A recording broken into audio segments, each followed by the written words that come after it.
1 week challenge. Make choices from a place of love and not fear. I feel like this is doable because if we call it a challenge, then it sort of takes the fear away. It's like if we try it and it doesn't work, then we can just go back to how things are. And it almost makes it into a game, you know? It's like springtime in here.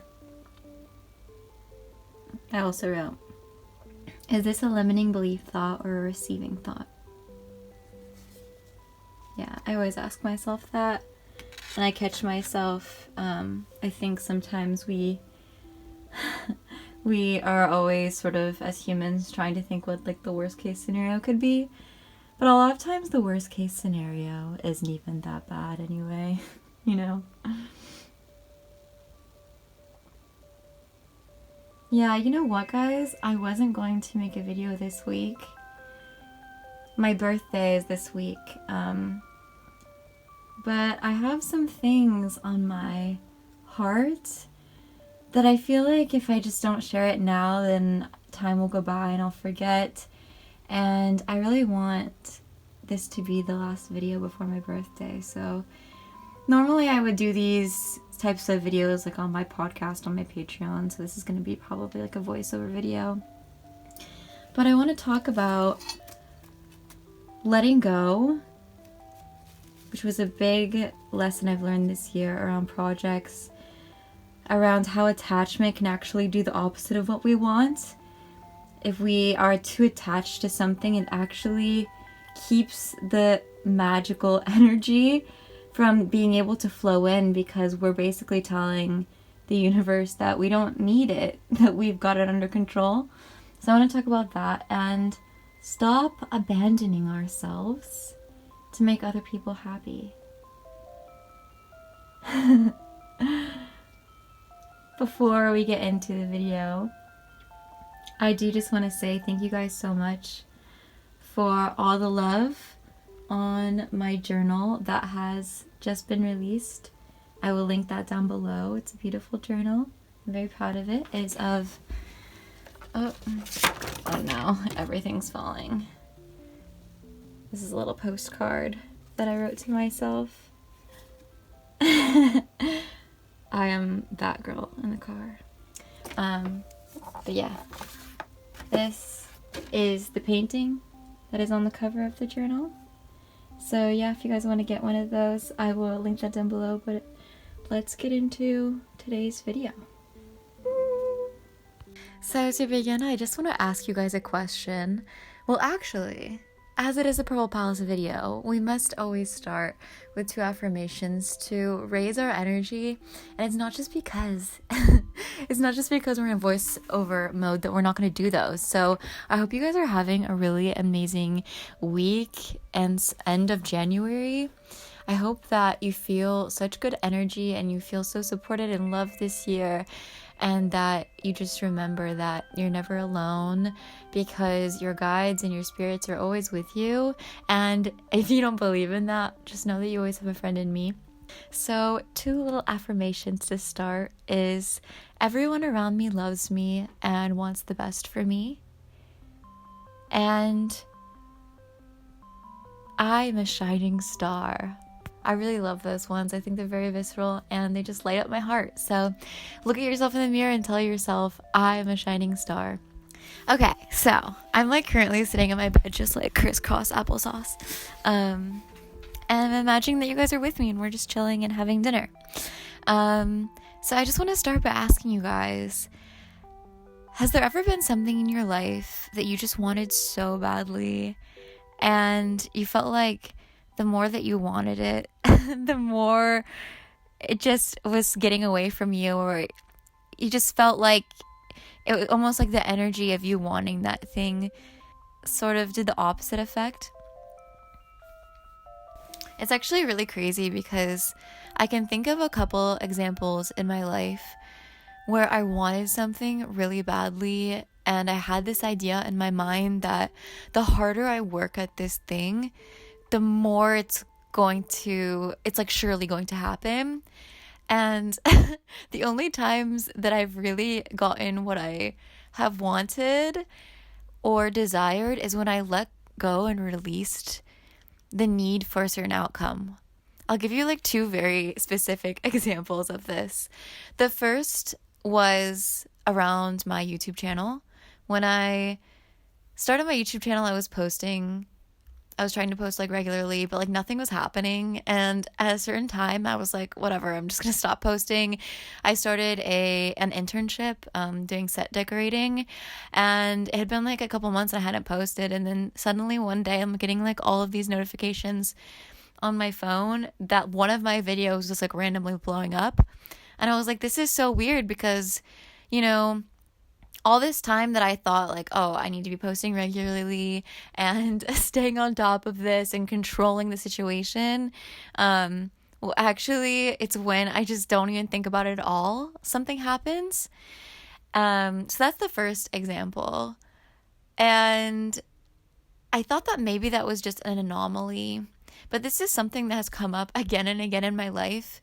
And I think we can sort of use the example of when you are chasing a dog. What does a dog do? A dog runs away from you. But once you stop chasing that dog, the energy balances out and the dog will come to you. And I found this happening a lot in my life, that the more that I stress out about something or the more I try to control something, the more that the energy remains blocked, because I think that I'm subconsciously sending a sign to the universe that I don't trust it. And I mean, what's kind of crazy about this is like, it's kind of fucked up in a way when you think about it, because you would think that the more we care about something, the more hard work we put in to something, then the only fair thing would be for that to be like when you get the good outcomes. But like everything, there is an energy balance that needs to take place. And I was listening to a few podcasts and watching some videos about this. And this guy, I'll link him down below. I forgot his name, but he was talking about whenever something is important to you, whenever something is meaningful to you, we tend to put it on a pedestal. And once you do that, you're energetically separating yourself from that thing. It's no longer aligned to you because you are putting it on pedestal. You're saying that this thing is super important to me. So it's not vibrationally on the same level as you. And I think this goes for relationships. It goes for jobs. It goes for anything. It's, like the only times I've really gotten what I've really desired in life is when I've learned to release the energy and just let go and, stop focusing on the outcome of things, but rather on the joy of the process, and focusing on being over something working out a certain way. And actually there's like this scale of energy. I forgot what it's called, but on this scale, it sort of places different energies like joy, desire, fear, and actually desire on the scale is right next to fear. And that is because when we desire something, there is a part of fear of not having it, whereas when you release that desire to have that thing, that is when you can actually open up the energy to receive it, because you don't need it anymore to be happy. You don't need that thing. For me personally, this is something that I've really had to work through, and it's a pattern from childhood. I think that most everything from adulthood can be stemmed back from childhood. I think for a lot of us, there's this feeling of like, to be loved and to be seen and to be worthy, I need to excel. I need to be like the most hardworking. And like we have these false beliefs that if you can control the external, then you can be safe. If you can, if I work really, really hard to get this thing, then it's going to work out. I can think of another example, which is when I was trying to get into art school. I remember and this actually gets me a little bit emotional because I feel bad for this girl who I was back then because, I was going to this preparatory school before I got into like the big art school, like the public one, which is very competitive because like the schools in France are free, but in order to get into one, you really have to have an amazing portfolio. And so I was going to this school to prepare my portfolio, and I was working like 2 jobs at the time just so I could pay for this, preparatory school. And the other kids in my class, like most of them came from like wealthy families and their parents were paying for it. And so like, when class was out, they would always go out to get drinks and things like that. But I would never go because A, like I literally sometimes didn't even have money to get lunch. And B, like I just thought like, okay, I'm going to spend this year working very, very hard. And that way I'm sure to get into the art school that I want to go into.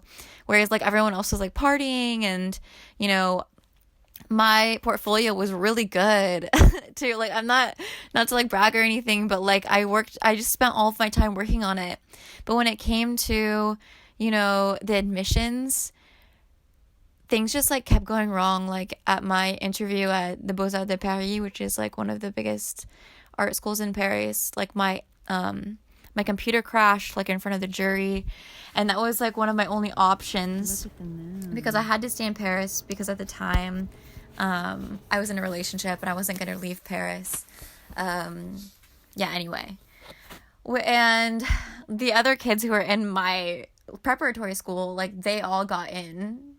Not all of them, but like some of them did. And I remember thinking like, this is so fucking unfair. Like me and my best friend G, who you guys probably know from my videos, because we ended up going to the same art school together afterwards, but we were in the prep school together.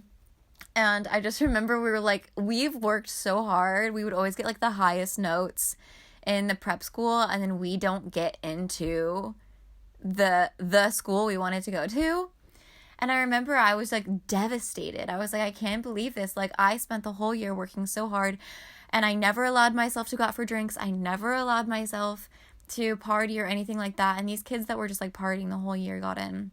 The other school that I tried to get into, I got put on the waiting list.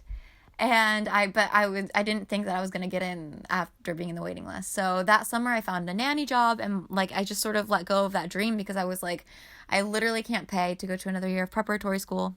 So yeah, I was devastated for a few weeks and then I just let go of it. And I was like, you know what? I'm going to work as a nanny and make a lot of fucking money because you can make a lot of money as a nanny in Paris. And I am just going to, be an artist without going to art. Like I just had a whole new plan set out for me. And I let go of this. And it's when I let go that I got the call from one of the schools that I was on the waiting list for, that they were accepting me, basically. Like we have this false belief that if I let go of control, then I'm not going to get what I want. But I found that when I can let go of attachment to a situation, that I'm actually choosing myself.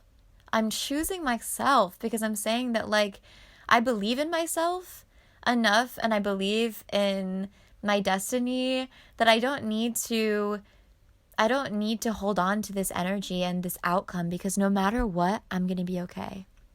And that's what I really wanted to talk to you guys about today is ask yourself in your own life, what is something that you really desire that you've been holding on to? Maybe it's time to release it. And that's not to say to give up on a dream, but it's rather to say that no matter what the outcome is, I'm good either way because I love myself and I'm not going to abandon myself and say that I need something to go a certain way. It's actually crazy because I was reading through my old journals from a couple years ago and I actually, this is insane. I made a list of things that I wanted and one of them was to have a YouTube channel and a community. Another was to publish a book. But I wanted those things in an abstract way, but I didn't really see how they were going to work out. But I just sort of released, I released those sort of rockets of desire into the universe.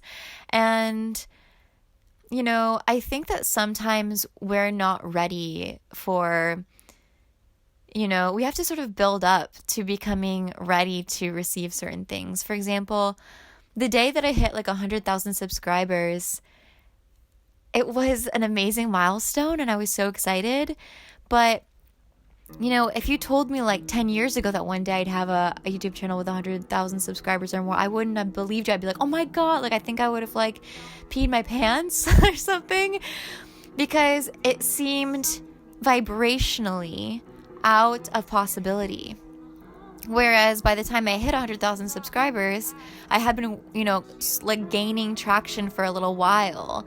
And I think that's with anything that we desire in our life. Anytime that we tell ourselves that it's outside of the realm of possibility, that we put it on a pedestal and we put more meaning on that outcome than in feeling we deserve that thing, then we're putting too much attachment onto it. And I think that the same goes for like, certain outcomes around like being an artist and making art for myself personally. Like, I think one of the big things that I've learned this last year is like, you really have to prioritize the process. And it doesn't matter if I make something and it doesn't do well, because I'm an artist and I make art and I'm going to keep doing it and keep putting things out there. And so it doesn't matter if one thing doesn't go well, because I'm going to just keep going. And so the next thing will. It's like breathing. It's like I'm somebody that breathes. It's not a big deal. It's like I'm somebody that, and I think that's also how you can sort of get used to failure and being okay with it, is like, if you're somebody that creates art, then, obviously you're going to fail if you keep doing it and doing it and doing it at some point. And so it's just going to become second nature to you to fail, But anyway, this is something that I've really learned this past year, because I think that every time that I've ever received anything beautiful in my life, good in my life, it's because I reach a point where I'm like, you know what? I just want to feel good and prioritize feeling good and having fun over putting stress on things going a certain way. I think that, like I said, oftentimes we look to control things because we're working from a place of ego, and we have this idea of like how we want things to go. But what if you let something go the way that you imagined it in your mind, and then you made place for something even better to happen, And this is something that I was struggling again this past week, and I really just took the time to meditate and do journal prompts. I think that as somebody that is creative, yeah, like you can get really attached to like outcomes. For example, this isn't like recently, I've sort of let go of this control issue, but I used to really stress out about, this is actually super like cringy, but I used to stress out about like YouTube thumbnails. And I would make like a few different ones, and then I would like send them to my mom and my sister and be like, which one do you think is the best? And actually, in retrospect, like both of them were fine. Like, and I would spend hours just switching back and forth because, it felt like that was the only thing that I could control. Like, I could make the video, but I couldn't control if people watched it or not. And I realized that like every time that I would stress out about that, like the video would never perform well, because or like if I was checking statistics and things like that. I think that something that has sort of come back in my life that is adjacent to that is around music, because when you're making music, you'll often get like several versions of a song back that you made.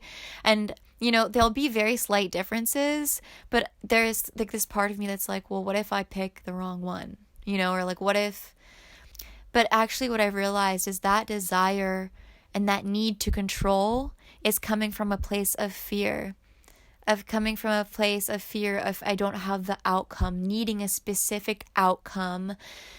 When in reality, when you let go of something, you are allowing that magical energy to flow through, because you are saying that I trust the universe to take care of it. I don't need to be fucking micromanaging everything and stressing and everything like that, because that is a fear-based mindset. And so really my motto for this next year, like my birthday is this week, is to just have fun. Like, honestly, being an artist and doing this is supposed to be really fun. And so I'm sort of just like, fuck it. Like, let's have fun. And if you're not having fun and you're not just like going with the flow of things, then you're not doing it right, because you're acting from a place of ego. And in reality, when you're creating is when you're the closest to God, because that is when he can sort of work through you. And maybe you don't believe in God, maybe, you know, whatever force you believe in can work through you. But if you're always acting from a place of fear and ego, you're blocking that energy, and you're saying that you can do it by yourself. And sure, maybe you can do it by yourself, but imagine if you had like a bunch of angels helping you to achieve your dream. Like, they would do such a better job than like us human people. Do you know what I mean? Sometimes I laugh at myself because I know I sound like so Phoebe from Friends sometimes. And like, you guys don't have to believe in this. Like, you guys don't have to listen to what I'm saying. But I just know that like I'm currently living my dream life, and it's not because of like working hard, is what I mean. It's because of the moments when I was able to just get in that vibe of playing. And like, don't get me wrong, like, I'm not saying like just like sit on the couch and do nothing, but I think that when we're able to shift our perspective and become aligned with the magic of life instead of that fear desire, then that's when beautiful things can really happen. So when you tell yourself that no matter what, I'm going to prioritize loving myself and choosing myself and not abandoning my inner child just so I can have some accolade that after I die won't matter to me anymore, is when truly that's when magic can happen, and we're allowing the universe to assist us. So I guess I just wanted to pose a challenge as well for you guys this week. For 1 week, make choices from a place of love and not fear. And this can be around anything. For example, at the convent recently, we have some new people living there, and there's like a bunch of kids now, and I don't particularly like vibe with kids. I think it's because I was a nanny for so long and I'm just like over it. But yeah, like they're making a lot of noise in the hallway, and I just got really irritated, and I was like, oh my gosh, like I started focusing on the fact that they were making so much noise and how am I going to work now, blah, blah, blah. But then I shifted the perspective, and I'm like, you're just focusing on that because you're fearful. But honestly, like, there's a solution. Just like put on headphones. Like, do you know what I mean? It's like whatever we decide to focus on is what we're going to start noticing more, you know? So yeah, this is your challenge this next week. Ask yourself, what are the areas of my life that I'm super attached to? You know, whether that is an outcome, something you really, really want. Maybe you've started a YouTube channel and you're like, I really want to have a lot of subscribers, you know? In what ways can you have more fun and enjoy the process? Because that is when we're really into that flow state. Okay, I'm super proud that this is the last video that I'm sharing before I leave. I'm leaving to go to Greece. I go every year like on a birthday trip because I think it's a really beautiful time to sort of unplug and plug back into your spirit. And I think that going somewhere new is a really great way to do that. So I will not be posting a video next week. I'm taking a 1 week break because I just want to focus on myself. And that is me choosing me and coming from a place of love. Because if I was fearful, my fearful mind would say, you need to be posting because if not, people are going to forget about you. That's that little fearful mind. You know what I mean? So anyway, yeah, I'm super proud because I just want you to know how much I appreciate you and just am so grateful to be a part of your journeys in your life, like as a friend, as a sister, you know, even as a mentor, if I can teach you or guide you in some ways from lessons that I've learned. It's just, you know, no matter what other directions my life goes in, you know, expanding with books and music, I just want you to know that this is the greatest, I consider this the greatest thing that I could ever do is like, to have an impact in your life in some way. And thank you for giving me that gift. Like, that is everything to me. So anyway, I love you. I hope that you found this video useful, and I I'd love to hear from you in the comments if you've had similar situations of like you really wanting something and then once you let it go, it happening the way that you wanted, once you've trusted. And just have fun this week and don't care. Like, go, I don't know, go bowling, go to the thrift shop and just get a dress and DIY it because tomorrow's not promised. I don't know. This is me on these podcasts. I'm always like, with the, anyway. I love you. If you guys enjoyed this video, thank you so much. And if you want more content like this, I have a podcast that I release every month on top of my videos for my Patreon, on my Patreon, as well as I have music out if you want to listen to my latest creative endeavors. And I have prints and journals. I actually have the journal that I just released and a guided affirmation journal as well. So those are all projects that I'm super excited about, and I really appreciate your support on them. And if you made it to the end, leave me a comment of, like I said, a moment in your life that maybe you just let go of something. Remember, you are so supported, so loved, and have a beautiful week, my sweet, sweet friends. Bye.